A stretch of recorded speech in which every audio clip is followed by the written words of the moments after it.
Hello students, before starting our today's topic, let us have a quick recap of what we studied in the previous class and what we are going to learn in today's class in this following chart.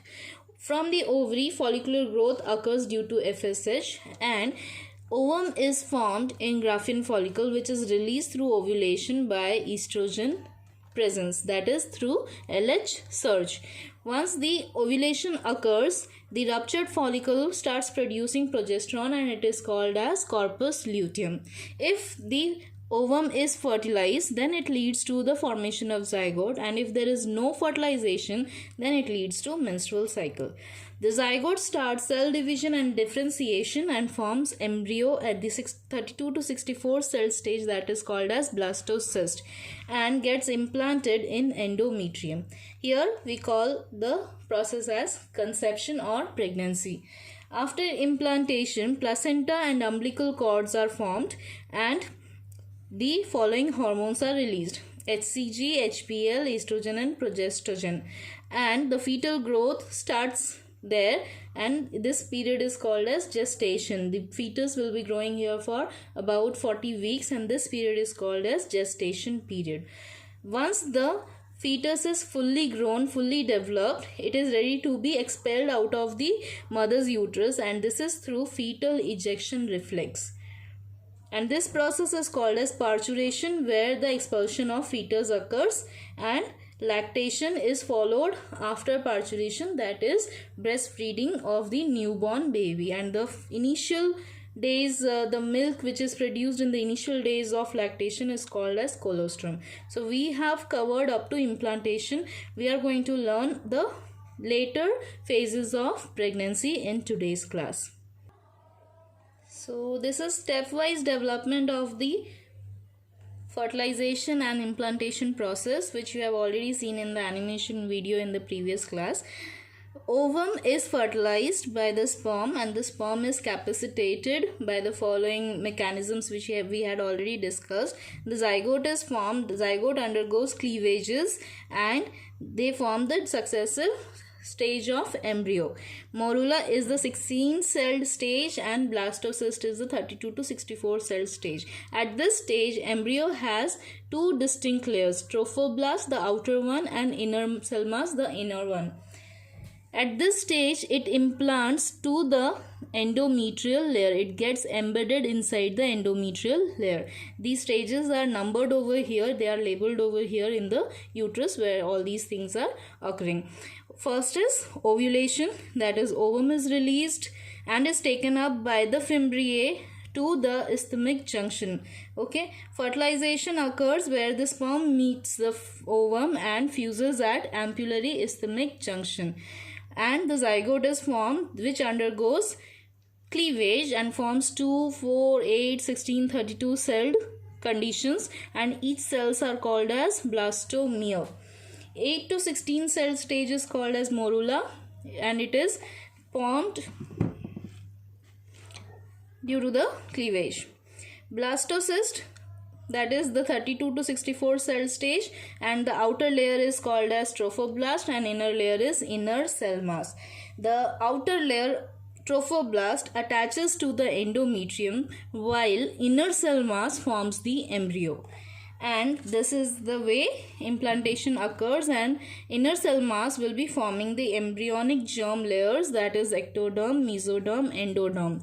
The cells present, certain cells present in this inner cell mass are called as stem cells. They have the potency, they have the capacity of forming the tissues and organs of the human body. Implantation occurs, that is trophoblast attaches to the endometrium and gets implanted, and the tissues start growing over here with mother's uterus and the embryo. At this stage where implantation is successfully done, it is called as pregnancy. Before that, even if the egg is fertilized but it is not able to be implanted, so it is not pregnancy. Now we will learn how the embryonic development takes place. Trophoblast, it differentiates into inner layer and outer layer. Outer layer is called as chorion, which will be forming chorionic villi. You can see over here, which will be attaching to the endometrium. It will be projecting inside the endometrium and will be starting growing into chorionic villi.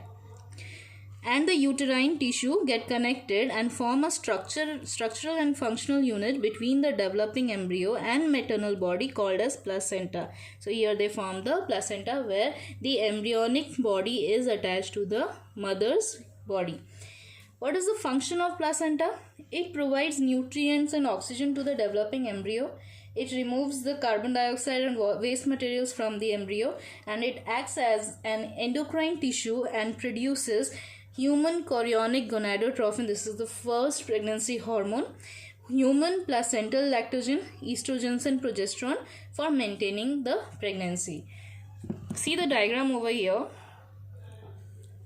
This is the uterine cavity. Inside this you can see the villi, which are now attached to placental villi. Right, they will be forming placenta. From the placenta will be developing the umbilical cord, which is connected to the growing embryo, and near to that is the sac. This is formed from the inner layer of trophoblast, and it is forming the amniotic sac, inside which the amniotic fluid is filled, and it is providing the nutrient medium, the survival medium to the embryo. And at the end of the uterus, the cervix is plugged off. It is closed by a thick mucus discharge, and this way the embryonic development occurs. Relaxin is secreted by ovary during later phase of pregnancy. Estrogen, progestogen, prolactin, cortisol, thyroxine, etc. are in increased amount. They are produced in increased amount, and this is required for fetal growth and the metabolic changes, which are very much essential for pregnancy. Umbilical cord connects the placenta with embryo for transport of substances, as the exchange of the nutrients, oxygen, everything will be taking place between mother's tissue with the embryo through this umbilical cord, where the mother's blood comes with the nutrients to the embryo. The inner cell mass develops into 3 layers. Outer layer ectoderm, which will be forming the parts of the body like skin, teeth. Inner layer endoderm, forming the visceral organs, and middle layer mesoderm, which forms the bones, muscles, all these parts. Inner cell mass contains cells which have the potency to give rise to all the tissues and organs. These are called as stem cells. And nowadays it is a very good trend to preserve these stem cells, because it can be helpful in restoring or recorrecting any kind of genetic disorders in the humans later on, after the birth, later on stages. It can be used to regenerate some parts of the organs. After 1 month of pregnancy, the embryo's heart is formed. By 2nd month end, fetus develops the limbs and digits. By 3rd month end, most of the organs are formed. During 5th month, appearance of hair on head and fetal movement can be observed. After 6th month, eyelids separate and eyelashes start developing. By the end of 9 months of pregnancy, the fetus is completely developed, and this time it is called as full-term fetus and is ready for delivery. Now, the average duration of human pregnancy is about 9 months. That is up to 40 weeks, which is called as gestation period. At the end of this gestation period, fully grown fetus is expelled out by vigorous contraction of uterus. The middle layer of uterus, that is myometrium, will be carrying out this function, and this process is called as parturition. Okay, so now we will discuss about parturition. Parturition means childbirth. The act of expelling the full-term fetus from the mother's uterus at the end of gestation period by contractions of uterus is called as parturition. It is induced by a complex neuroendocrine mechanism, where the neural and endocrine system are working for induction of this process. When the fully developed fetus is ready to be expelled out, along with the placenta, it sends signals. The signals result in mild contraction of the uterine muscles, which are called as fetal ejection reflex. They are creating a reflex. How? Oxytocin induces strong uterine muscle contractions, which in turn stimulates further secretion of oxytocins. So there will be strong muscle contraction which will be resulting in secretion of more oxytocin, and the more oxytocin will be produced, there will be more stronger contractions taking place, and this way it will lead to the expulsion of baby out of the uterus through birth canal. Now the different stages of parturition are: first, dilation of cervix occur. It is very important part. The cervix has to open up, and for that the amniotic sac which was containing amniotic fluid will now be releasing the fluids, and the sac is burst open. This pressure of amniotic fluid will lead to the cervix being dilated, being opened up. Then the baby's head starts auto-rotating internally, then when it comes out externally it starts rotating, and when it rotates, through the rotation it is pushing downwards towards the cervix, it is moving downwards, and then emergence of head of baby takes place, and this way expulsion of the baby occurs, and within 20 minutes of the baby coming out there will be placenta and umbilical cord also coming out with it. So let us discuss this once again in this flowchart. The full-term fetus and placenta send signal to hypothalamus for release of oxytocin. It is produced and secreted by pituitary gland. Mild uterine contractions occur, which are called as fetal ejection reflex, and this reflex leads to more contractions which stimulate oxytocin secretion.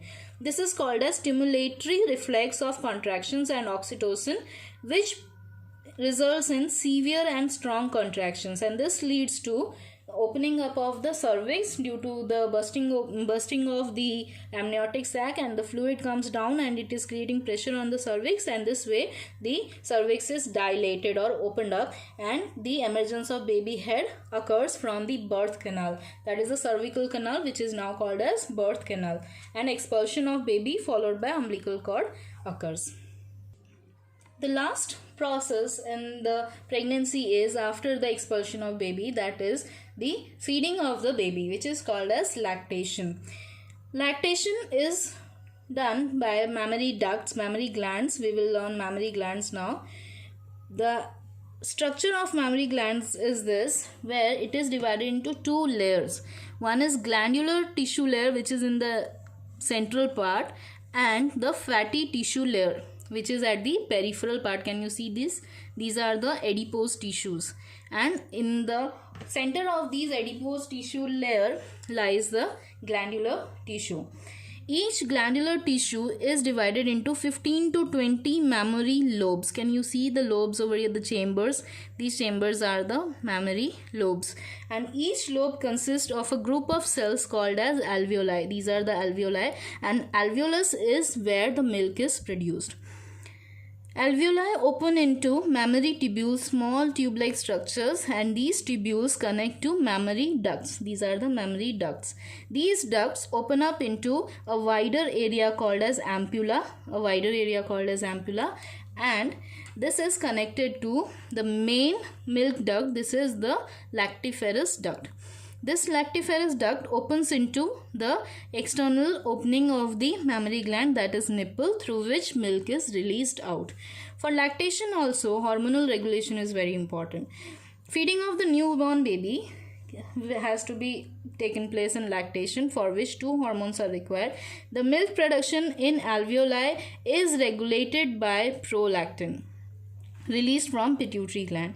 Milk ejection is stimulated by oxytocin and intensive suckling after the birth of the baby, but oxytocin will be releasing before the parturition also. The milk that comes out of the mammary glands during initial days of lactation is called as colostrum. This is again very important part. A repeat question is there in board exam for this, colostrum. So why the doctors advise the mothers to feed the newborn baby, to have the breastfeeding for newborn baby, because it contains several antibodies, that is IgA. We will be learning about the different types of antibodies in lesson number 8. And nutrients like calcium, fats and lactose. It provides immunity. These antibodies are highly responsible for the immune system, the strengthening of immune system of the baby. That is why breastfeeding is recommended by doctors for newborn babies' health. So here we finish our lesson number 3. Thank you.